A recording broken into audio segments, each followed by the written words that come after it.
synchro, clap. Eh bien le bonsoir tout le monde, comment allez-vous? Bienvenue aujourd'hui pour une nouvelle vidéo, nouveau bolide comme vous le voyez. On a un vélo plutôt bien sympathique aujourd'hui à présenter sur la chaîne. Il fait beau, il fait chaud. Alors je suis dans des conditions semi-extrêmes parce qu'en fait si vous voulez il y a pas mal de vent aujourd'hui. Et j'ai toujours pas de bonnette sur mon micro-cravate. Donc le moindre coup de vent ça va vous faire des bourrasques dans les oreilles. Veuillez m'en excuser par avance. Aujourd'hui, vélo de la marque DYU, donc DIU sûrement, DIU. Le modèle exact, c'est le DIU FF500. Voilà, on va dire le DIU, c'est bien. On est comme vous pouvez le voir sur un fat bike avec des gros pneus type 20 pouces, 4 pouces de large. On est sur un design que j'aime beaucoup puisque j'appelle ça un petit peu le design type balade, hein, c'est-à-dire le vélo de chill un petit peu. C'est pas VTT mode agressif, c'est là guidon droit que vous allez pouvoir régler en hauteur et celle qui va pouvoir également se régler en hauteur. Donc monter bien haut et descendre assez bas. Alors je dis assez bas puisqu'on a une petite suspension sous la selle qui va venir casser un petit peu de hauteur, mais bon de toute façon on va y venir, on va venir sur les détails du vélo. Je vais tout vous dire de A à Z sur ce DIU FF500, DIU, je sais pas comment on va le dire. Bien sûr, comme d'habitude, ici on fait des tests complets honnêtes, c'est-à-dire avec les qualités et les défauts. On va le passer au peigne fin, on va tout passer en revue. Laissez-moi sortir mon petit bloc-notes. Bon, alors avant qu'on commence, bien sûr, je voulais remercier toutes les personnes qui s'abonnent à la chaîne, toutes les personnes qui interagissent sous les vidéos. Merci pour vos petits pouces bleus, merci pour vos commentaires. Je lis tout le monde. Bienvenue à tous les nouveaux arrivants sur la chaîne également. Et si vous me découvrez aujourd'hui, n'hésitez pas à vous abonner puisqu'on teste régulièrement des petits bolides de ce genre, voire plus gros des fois.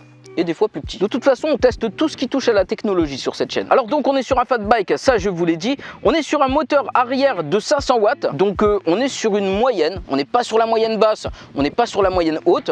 La moyenne haute, je dirais qu'elle est aux alentours de 750 watts. La moyenne basse, c'est 250.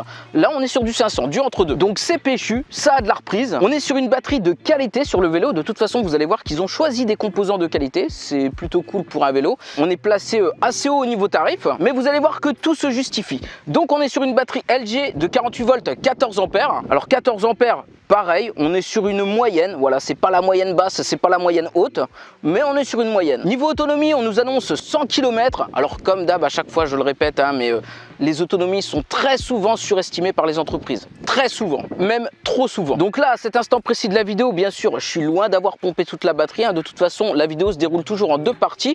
Première partie, je vous parle des spécifications du vélo. Deuxième partie, on ira faire un petit ride avec. Donc à ce moment précis de la vidéo, j'ai fait très peu de kilomètres avec le vélo, mais ce n'est pas le premier fat bike qu'on teste sur la chaîne, loin de là. Donc voilà, je connais bien maintenant, j'arrive à estimer à peu près les autonomies des vélos. En tout cas, les autonomies que moi je vous donne sont beaucoup plus proches de la réalité que ce que vous allez retrouver sur une fiche technique. Moi je vous le dis, en termes d'autonomie, ne vous fiez jamais ou alors que très rarement à une fiche technique, hein. Vous allez être déçu systématiquement. Donc en 14 ampères 48 volts avec une batterie lithium, bon, bien que c'est quand même une batterie LG, donc c'est des bonnes cellules, hein, ça on va le prendre en compte. Comptez plutôt entre 50 et 70 km en mode assistance électrique. Je vous parle même pas d'un mode électrique pur, hein. C'est en mode assistance électrique.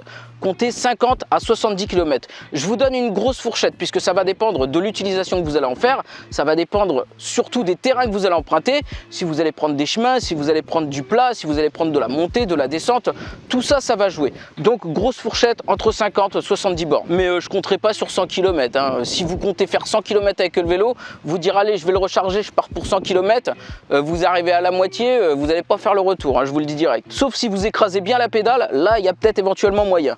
Mais dans ce cas, il faudra donner un bon coup de pédale. Donc moi je vous donne des autonomies quand même, c'est-à-dire je prends en compte que le vélo vous aide quand même, hein. On n'est pas là à pédaler comme des forcenés, tu vois. Alors attention, faut pédaler quand même, hein. C'est-à-dire que là, vous allez faire entre 50 et 70 km, mais comptez pas pédaler comme un flamant rose, hein. Sinon ça va pas le faire. Il faudra bien pédaler quand même, mais je prends en compte que le vélo est bien là pour nous aider. Après, si vous pédalez comme un gorille, ouais, il y a moyen, vous faites 100 km avec le vélo, peut-être même 200-300 peut-être.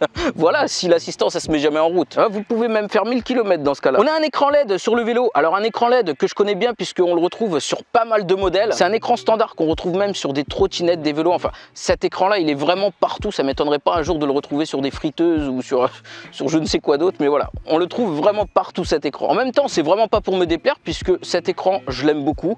Il est bien, il est lisible, il est clair. Même en plein plein cagnard comme ici, je vous assure qu'il est orienté plein cagnard et puis j'ai aucun mal à lire ce qu'il y a sur l'écran. Il va vous donner bien sûr votre vitesse en km/h, la vitesse d'assistance électrique, il va vous donner votre kilomètre du voyage que vous êtes en train de faire, il va vous donner votre kilomètre que vous avez fait en tout avec le vélo, il va vous donner pas mal d'informations, alors surtout l'essentiel, hein, puisque bon, ça sert à rien non plus d'avoir un tableau de bord de Boeing A347 ou je ne sais guère, mais voilà, franchement, il y a tout ce qu'il faut où il faut sur ce compteur et il est très bien. On part sur un design de vélo pliable et ça, franchement, c'est super cool quand vous voulez partir en balade, vous voulez le mettre dans le coffre de votre voiture ou quoi, donc ça passe nickel. Vous avez une petite languette, vous tirez et après, je vous le mets en mille, le vélo se plie en deux. Une fois que vous avez fait ça, vous l'avez compris, le guidon se rabat et vous vous retrouvez avec quelque chose qui prend pas beaucoup de place, on va dire, donc qui prend moins de place déjà. On a une très bonne selle sur le vélo, alors c'est incontestablement la selle la plus confortable que j'ai testé jusqu'à aujourd'hui sur tous les fat bikes confondus et je vais vous dire pourquoi. C'est tout simplement parce que déjà on a une suspension sous le tube, donc déjà ça c'est le premier confort, mais en plus on a une selle à airbag, donc à coussin airbag, et vous allez pouvoir vraiment la gonfler comme vous voulez et c'est extrêmement simple. Regardez, là j'ai un petit bouton en dessous, je la dégonfle, voilà. Et là, je la dégonfle. Elle est dégonflée au maximum. Donc, vous voyez que là, c'est un peu trop moellax. Hein. Et pour la gonfler, vous avez une pompe. Et là, voilà, vous pompez. Tout simplement, à la main. Et au fur et à mesure, vous allez voir que la selle se gonfle. Et en fait, vous la gonflez selon votre préférence, quoi. Si vous voulez une selle bien raide, bah, vous la gonflez bien. Si vous voulez une selle un peu plus moelleuse, vous la gonflez moins. Voilà, hop. Moi, ça me convient. Là, c'est même un peu trop gonflé. Voilà, c'est parfait. Donc, très bon point pour la selle. Là, vraiment, DU excellent. Vous voyez que quand je vous disais qu'ils ont choisi des bons composants, on y vient doucement. Donc déjà la batterie de très bonne qualité, la selle de très bonne qualité, les pneus de très bonne qualité puisqu'ils ont pris des pneus de la marque Shaoyang. Alors après, je sais qu'il y a un petit débat là-dessus, surtout dans les fat bikes. Shaoyang, CST. Alors je sais plus si c'est CST la marque. Il me semble que c'est ça. Hein. C'est CST, l'autre grande marque de pneus fat bike. Donc ces deux grandes marques de toute façon, c'est Shaoyang et CST. Alors ça par contre, c'est quelque chose que j'ai pas pu vérifier puisque franchement je trouve que j'ai pas moins crevé avec des pneus Shaoyang qu'avec des pneus CST, donc à vérifier. Mais en tout cas, c'est vrai que ça se dit beaucoup dans le monde du fat bike que les pneus Shaoyang, c'est la meilleure qualité. C'est un petit peu comme les Michelin, les Continental, vous voyez, voilà, il y a les mêmes choses pour les vélos. Donc ils ont pris du Shaoyang, encore une fois, je pense qu'ils ont fait le choix de prendre de la bonne qualité. On a un dérailleur Shimano 7 vitesses, c'est du grand classique. On a une suspension à l'avant, pas de suspension à l'arrière. Alors pour remédier à ça, toujours, moi je mets 2 barres à l'avant et à l'arrière je gonfle environ 1,5, 1,6. Donc je sous-gonfle un peu le pneu, on va dire, et ça compense ce manque de suspension. Après, si vous êtes sûr de rouler que sur de la route, du goudron et tout, bah, mettez 2 barres dans les 2 pneus. Non seulement vous allez gagner en confort, mais en plus vous allez gagner en autonomie, puisque vos 2 pneus seront bien gonflés. Désolé, il y a une grosse rafale qui passe là. Je ne sais pas si vous l'entendez dans le micro, mais c'est un truc de ouf. Je vais attendre qu'elle passe. C'est infernal. On a une lumière à l'avant, une lumière à l'arrière. Bon, au niveau de la lumière avant, bah voilà, c'est bon, c'est good. Hein. J'ai vu des lumières qui éclairaient plus que ça. Voilà, c'est pas la lumière qui éclaire le plus, c'est clair. Vous n'allez pas éclairer Saturne avec, hein, mais vous allez être visible, vous allez voir ce qui se passe devant vous sans problème. On a une lumière à l'arrière qui est totalement indépendante de la batterie du vélo. Donc c'est-à-dire que voilà, ça fonctionne, il n'y a même pas de fil, il n'y a rien les mecs. Alors j'ai même pas vu une petite recharge USB quelque part. C'est-à-dire que bon là je ne l'ai pas démonté, mais je pense qu'en réalité ça marche avec des piles. Voilà, donc là petit point faible Daiyu. Voilà. Surtout, bon, on part quand même sur un vélo qui est quand même assez onéreux, hein. On va y venir tout doucement. Mais donc voilà, j'aurais bien aimé un petit phare qui soit raccordé à la batterie, ça aurait été sympa. Ou alors quelque chose qui se recharge en USB. Peut-être mauvaise langue, je ne l'ai pas démonté. Bon, en tout cas, ça m'a l'air de fonctionner avec des piles. Garde-boue arrière, garde-boue avant, ça c'est du grand classique. On est sur un cadre en alliage d'aluminium, on est sur un beau cadre, on est sur un cadre bas, donc ça c'est plutôt cool. En général, c'est ce qu'on préconise pour les personnes âgées, pour les personnes à mobilité réduite ou pour les personnes de petite taille. Et puis en fait, c'est pas forcément, hein, c'est ce qu'on préconise pour, voilà, pour tout le monde. On va dire que c'est plus facile pour ces personnes-là. Mais voilà, tout le monde peut rouler avec un cadre bas. C'est-à-dire que l'avantage d'avoir un cadre bas, c'est que tu montes comme ça sur le vélo. Voilà, tu t'embêtes pas, quoi, tu vois. Tu fais pas des grandes enjambées ou quoi, t'as pas un tube à enjamber. Si tu veux, par exemple, voilà, ça peut être sympa pour les personnes qui ont peur de tomber en vélo. par exemple, hein, je sais pas, je vous dis ça, mais voilà, si vous avez besoin de sauter de la selle vite fait, vous voyez, vous êtes sur la selle, hop, vous sautez nickel. Ce que tu peux pas faire avec un grand tube en métal puisque tu te casserais forcément les deux. On a un porte-bagages à l'arrière qui va pouvoir supporter maximum jusqu'à 25 kg. Donc c'est marqué dessus, hein, vous pouvez pas le rater, max 25 kg. Et on est sur une capacité maximale de charge sur le vélo pouvant aller jusqu'à 150 kg. Donc autant vous dire qu'on va pouvoir monter de sacrés gaillards dessus. On est sur une vitesse max de 32 km/h. Donc on a 3 vitesses d'assistance électrique. Vous avez le mode électrique pur si vous voulez. Il y a une petite molette là que vous allez pouvoir tourner avec le pouce. Et vous allez bien sûr pouvoir pédaler sans assistance électrique. Sachant que le vélo n'est pas si léger que ça. Alors il n'est pas si léger mais il n'est pas si lourd que ça, hein. Voilà, disons qu'on est dans une moyenne encore une fois par rapport à ce type de vélo. On est sur 31 kg. C'est pas le vélo que vous allez traîner à bout de bras comme ça dans les transports en commun quoi, tu vois. En général un fat bike ça fait toujours son poids. Donc nul doute que vous allez pouvoir débrider le vélo. Mais moi franchement je trouve que 32 km/h c'est déjà très bien. Voilà, déjà 32 km/h les mecs, même sur la plus grande vitesse vous allez mouliner. C'est clair, sauf si vous utilisez l'assistance électrique, enfin le mode électrique pur, je veux dire, la gâchette d'accélération.